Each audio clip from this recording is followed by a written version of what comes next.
It's impossible to think of extinction as a hard-boiled phenomenon, ruled by statistics and forecasts. To me, it feels like a corruption of the natural order of things, the creation of a perverse nothingness where something perfect once was.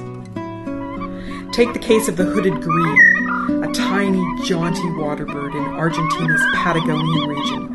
Only about 800 of them exist anymore, and with a zero birth rate for several of the past few years, it's one of the most critically endangered birds on the planet. That means it can be snuffed out by a single bad breeding season, a single outbreak of disease, a single new predator.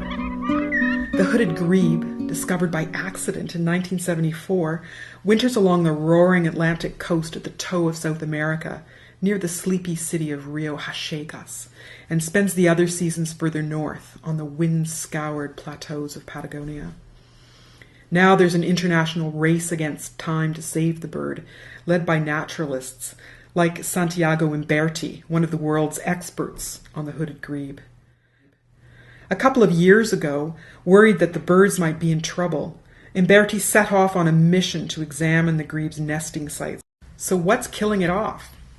In December, Imberti took me to the breeding grounds on the pitiless plateaus, and it's as if all the malicious gods of the universe have conspired against the creature. For one thing, hooded grebes are narrow-minded, as Imberti puts it. They will only breed in certain types of lagoons on the Patagonian plateaus. The lagoons have to have a magical combination of crystal clear water and a rare red milfoil water plant. The birds weave their floating nests and tether them to the lagoon floor. And then those tethers protect the nests from savage plateau winds and waves. And that's one of the reasons this grebe can't be bred in captivity. But the sheer volume of carbon dioxide we're putting into the atmosphere is drying up the grebe's lagoons and causing ever higher winds.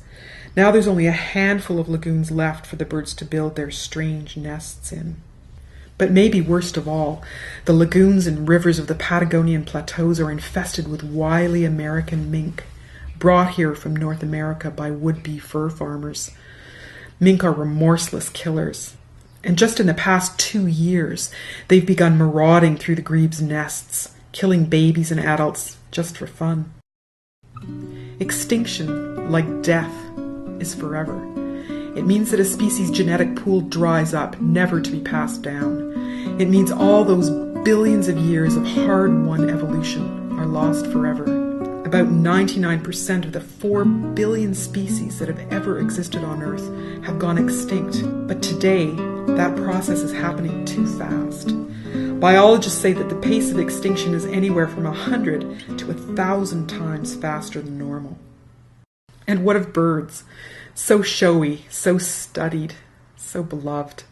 Author Harry Tempest Williams describes the world's birds as mediators between heaven and earth, and they're so endangered. Today, more than 1 in every 8 of the planet's 10,000 types of birds are under threat.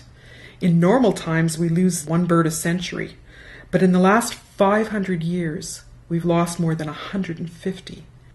By the end of this century, we'll lose another 1,800 if nothing changes. And when it comes to the hooded grebe, it could be a matter of decades, if not years. But this year, at least, they averted catastrophe. Their ancient mating ritual produced 144 chicks, and most of them survived. When you factor out the birds that the minks killed, it adds up to a global population that still hovers at around 800. That's miraculously stable. But it begs a question. We're not only forcing a single species toward extinction, we're damaging the system that supports the species. Most life on this planet evolved to work together in this great dance of life. So how many pieces of it can we knock out before the system crashes, putting us all in danger?